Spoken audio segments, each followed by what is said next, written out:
You might have been watching Heat Mavericks, and there was something interesting toward the end of the game. This was an ad for season ticket holders to renew. Not unusual, but I did think the way they were selling the team was really interesting. Take a look.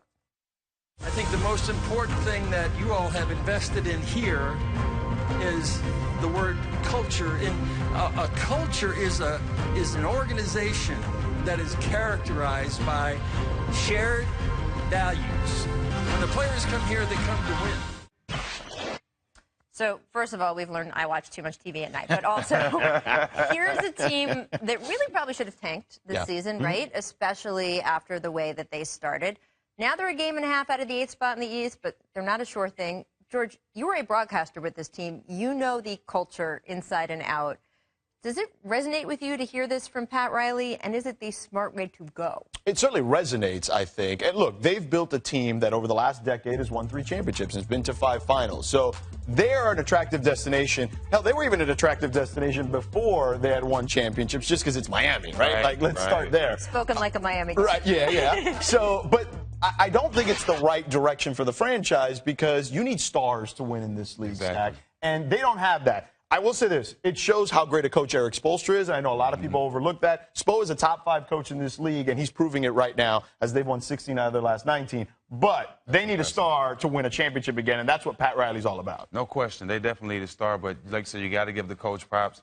And for the young guy, Whiteside, to help get this team close to the playoffs and playoff hunt with losing their stars and all those big guys, that says a lot about the organization. I'm like Kyle Lowry or DeMar DeRozan with the one on each side, right? Maybe Kyle Lowry is on one of my shoulders because on the one hand, I agree, you need stars, and especially with the way the new CBA is working out, you need to draft stars, right? Guys are not going to move around as much as they did in previous years. But I don't know, man, sticking young players in a losing culture compared to that Heat culture that Pat Riley was talking about, that feels important. You look at teams where guys are stuck for years, right, where there's no will to win. You know the team around you is tanking. How does that affect young guys when they're like that? It affects them if they accept it.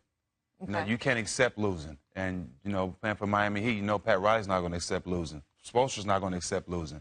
It has to be in the player to want to win. You can be on a sorry team your whole career, but if you accept that and just wallow in it and not try to make it better, then that's on you. I like that. Sorry team. Yeah, I think the Lakers are kind of dealing with that right now, too. They're a young team that's kind of trying to figure it out. We know they're not going to win a lot of games, but Magic Johnson isn't going to accept them losing. So it's a similar situation. Ultimately, I still feel like they need a star because I don't think Goran Dragic and Whiteside are that. They're going to do it. We'll see. The Lakers are a perfect example, though, right? Because they kind of need to tank to protect their pick. Right. But do you want to put those guys in a losing culture and maybe push that to next season? No, you do not. Let's talk a little Dwight Howard. Late last night against Boston, he draws a tech for this little push off Al Horford here, right? I love it. Boom. That's a love tap. Exactly. Come on. See, it's like, oh, tech. Then a little chin up on the rim. That's tech number 2. That would mean ejection number 1, which he seems amazed at. Oh, my God, I can't believe 2 technicals equal an ejection. I had no idea. After the game, which the Hawks won, the NBA then stated that the tech was, quote, non-unsportsmanlike, which I don't even know what that means. No idea. And that Howard shouldn't have been ejected. I mean, the game's over, Stacks. The Hawks won. Should the NBA have even come out with this? That was a technical foul. Normally when you hang on the rim, you're trying to protect your fall. Nobody was on the rim. He just did an extra chin up, you know, I guess to insult the fans. But he deserved the tech for that. But I love the other the push. The push? Big fella, use your size. Go intimidate somebody for a chance. You've been smiling and been a nice guy your whole career. Be intimidated a little bit, Dwight. I hate that argument. Why can you not smile and be tough as an There's nothing NBA wrong with player? smiling. Come on. There's nothing wrong with smiling. I just want to see the tough Dwight sometimes. Yeah, but you know what? I'm good with the NBA rescinding it because I think the refs need to know better in this spot, okay? We know what the situation was there. He's their best player on the floor, him or Paul Millsap, right? It's a 12-point game in the third quarter. He's clearly just kind of having a little fun, hot dogging a little bit. You know he's got 1 tech. Why do you want to toss him at that point? Right. Like, you could have cost them that game. So I don't like that at all. And we've seen precedent. LeBron did it on Christmas. It was way worse than that. No tech. Right, No tech. exactly. I mean, I don't think it should be a tech anyway. Right here. What does it hurt anybody? How is that not a technical foul? Look at that. How is that not a technical foul? He was trying to bring it down like Shaq was back in the day. Oh, Like, what my is God. that? And why is that bad? Look at all the people who are happy at behind that basket. That's what I don't understand about some of these rules that leagues make. And the NBA is so much better than the NFL at this. We all know that. Yes. But look at the happy people. What is wrong with the happy people? Yeah. Let the people be happy. Let them hang on the rim. It's fine.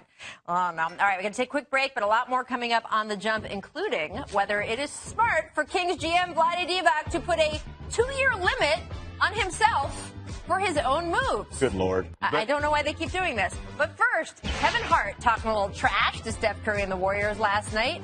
Draymond, as you can trust him to do, broke it down for us after the game. Can you give the PG-13 rated version of what Kevin Hart was saying to you? It's impossible to give a PG-13 rated version of what he was saying.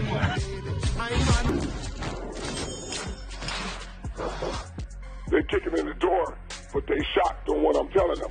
I said, I'm not looking for no endorsement deal. I'm looking for a marketing and distribution deal, co-branding. The only person doing that is Jordan with Nike. That's what we for. Like I said, if Lonzo if Lonzo doesn't sign with Adidas, Nike, or Under Armour, whoever, guess what? I'll sign the Big Baller brand. We already got our own brand. Right. Triple B's. Lonzo will be the first one drafted with his own brand. That don't happen. You just heard LeVar Ball, father of UCLA's Lonzo Ball, on the ESPN LA radio morning show. Do you know anyone on that show? Nah, I don't know anybody on that show. On that show. We heard Mr. Ball speak out numerous times, many times to you, actually. Yes, I believe he's like you a were regular. becoming Yeah. personal spokesman. Yeah.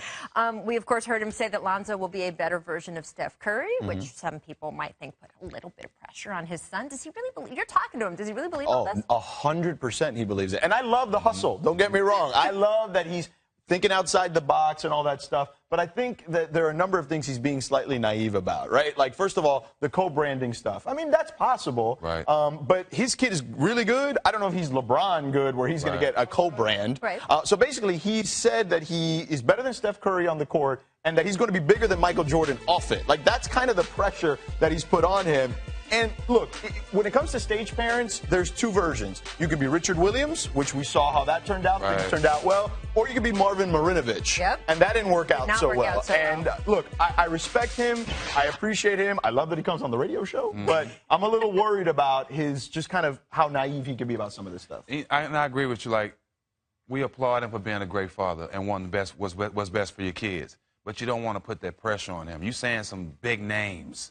You're saying guys that have proved that they are Hall of Famers in the NBA. Your son's not even there yet. Let him enjoy college. Let him develop. But like I said, wanting the best for your son, I commend him on that. But everything else, his son has to go out and play. He can't play for him. You are someone who talks a big game. You are someone who has kids. How do you make sure that you don't talk around and give your kids any problems when you're doing it? Well, you won't hear me pumping my sons up like that. You know, I give them tough love. You know, everything I've got, I had to earn. Right. I want it the same way for my kids. If I'm able to help them not make the mistakes I've made in my career, because I have made a lot of mistakes, that's my job. I've made all the mistakes in my life. They don't need to make any because you can learn from mine. So that's sort of where you think a sports parent. That's my angle, because I'm living by experience. And to the kid's credit, Lonzo, I've gotten a chance to speak to him a couple of times. He is a perfect gentleman. He is a really good kid, and was asked recently about his dad. He's like, it's just my dad being my dad, and just kind of went on to talk basketball. So he's handled this really well, too. And that, to me, that's a testament to LeVar as well. Right. No, absolutely. They've been raised Absolutely. right. Andre Agassi always said that he had a very big stage parent, and he also said it drove me crazy, and I would not be the player I was without it. So it's a balance. You get both. So, Stephen, do you know what time it is? No. It is time. Sacramento! Turn! You are the worst setup man in history. Despite writing off their wildly popular leading man, DeMarcus Cousins, the Kings are back. The call, of course, to trade Boogie made by GM Vlade Divac, who spoke to the Sacramento Bee and Eileen Boyson about it. Vlade said, quote, "That's my job, and I take responsibility, and I totally understand why some fans would be upset. They supported DeMarcus, and I like DeMarcus a lot. But I believe we are going to be in a better position in 2 years. I want to hear again from these same people in 2 years. If I'm right, great. If I'm wrong, I'll step down. But if I go down, I'm going down my way." Seriously? Like, what is it, guys, with these executives. Did Vlade not just see Jim Buss talk himself in his 3-year timeline out the door here in L.A.? Stephen, I know you like it when people take accountability, but to do it like this? Come on, man. I'm going to buy Vlade a step stool because he's going to need it in 2 years. If you feel it's trading DeMarcus Cousins and you feel like you're going to be better 2 years from now, I don't see it. You haven't been good in the last 10 years. What makes you think you're going to flip it in 2 years after you trade your best player? I don't see it. You got a gift coming from me, Vlade. Stack, it's not great for him, clearly, because the 2-year timeline is pretty ridiculous, but it's great for Kings fans, right? Right. Because they'll know, wait a second, you mean the guy who made one of the most awful trades in NBA history won't be around in 2 years? And wants to step down, we don't have to fire him? All right, There we go. Let's go. 2 more years. 2 more years. There we go. That's it. Nice. The suffering is over. This is so hard for me because Vlade is seriously one of the nicest guys in the NBA. Love him, is love this him, right? love him. I mean, ain't personal. This is someone you It want to ain't be personal. around, you want to talk to, great off the court with charity work. Maybe not so much on running an NBA team. I don't know. We'll see. Apparently, we'll find out in the next 2 years. Andrew Bogut waived by the Sixers on Monday after being traded from the Mavs just before the deadline. Now, Bogut looking at a handful of teams, including, sources say, the Cavs, Celtics, Rockets, and Spurs. So there's a question here. A lot of people thought I was going to the Cavaliers. He wants to stick it to the Warriors. But, guys, there's some money on the table here. Here's what these teams have left over to offer Andrew Bogut. The difference between less than $500,000 in Cleveland and more than $3 million in Houston, it's not small. George, what would you do? See, I'm not going to count another man's money, but I'm petty. So I would absolutely go to Cleveland and want to play the Warriors and We make them might eat play it a little bit. Either way, right? I mean, don't we kind of expect the Rockets and Warriors to maybe face off? Yeah, I guess, but I want to face them in the finals, right? Because I want to be a guy who has an impact potentially in one of those games, whether it's setting the hard screen, making the right pass, or just playing good defense. The question is he going to be healthy enough to be any of those things? But yeah, I'm super petty. I'm on hashtag Team Petty. Give me the drama, selfishly. Let's go to Cleveland. If you petty, then I'm Tom. Hey, I agree with you. Send him there. Yeah. Send him there. Wait, are you $2.5 extra million petty? Because that's what we're talking about. Yes. Thank you. He just got a big check from Golden State. Yeah, He's exactly. fine. He Dallas, actually had Philadelphia. a couple big checks that he was hurt, didn't play them all out. He was the number 1 overall pick. Exactly. Yeah, You he's go there fine. and get another championship, he's good on money. Amazing. Well, we'll have to see what he does. We want the will, of drama. course. Let's do it. Oh, we definitely want the drama. We will keep you up to date on this story. We do have to take a quick break. Steph Curry tied a record, but not the kind he usually does. 0 for 11 on threes last night. But hey, the Warriors still won. George, is this just life at Golden State now? Yeah, I am a little surprised, though, because the last time he went like 0 for 10, which was against the Lakers, they lost and lost big in that game. So I'm a little surprised that they won this game. You got He's Kevin human. Durant, right? You got Kevin Durant? That's true. That's why you got him. Do anything you want. That and a championship. Make teamwork. Derek Williams, this warms my heart, tweeted he is giving up his D-Will nickname to his new teammate, Darren Williams. Stax, how do you feel about this? Next. That's not even nothing to talk about. What? Next. I think it's very nice, although clearly Derek Williams understands the seniority and that Darren Williams has the right to the D-Will. They nickname. both could be D-Will. So he kind of stepped in there early. You would have never given a grown man your Well, name. no, that Never. would never happen. Never. Miss Uncle Drew, Kyrie Irving, Excuse making me. John Henson Oh, fall before no. hitting the three. Oh, no. Fell at the top of Oh, the backboard John. with a floater last night. He gave up. I mean, come on. George, what do you think about this? Ah, you're a scorer. Come on, man. He thought he was Gervin for a minute. I mean, for It real. didn't work. I'm all for Kyrie and his handles, man. can do it. Try He can do it. on. Exactly. Make timing. Patrick Patterson fell on this transition play, but still got the steal from D Rose. What is How stand much to play? credit does he deserve He here? stayed in the play, Rachel. That's how you got to do it. Fall on the ground, just still play defense. Watch his hands. Look at that. Boom. Active boom. hands. Make buckets. Here's our own Ramona Shelburne on the jump set yesterday. Ramona Buckets. Zach, coaching. What? Ramona Buckets. Are Look at we the follow through. sleeping on okay, look, George, you're the insider of the day. What can you do? Can you keep the streak alive? Oh, I hit the honor ball. of my boy T-Mac. That's Let's see if I worse can than get hitting it. the backboard. Bang! There we go. See? I went too high. T-Mac. Thank you, George, for joining me today. That's why you're the Steve and I NBA are back player. tomorrow. Come hang out with us again. That's my you boy could T-Mac. score a bucket. We'll see.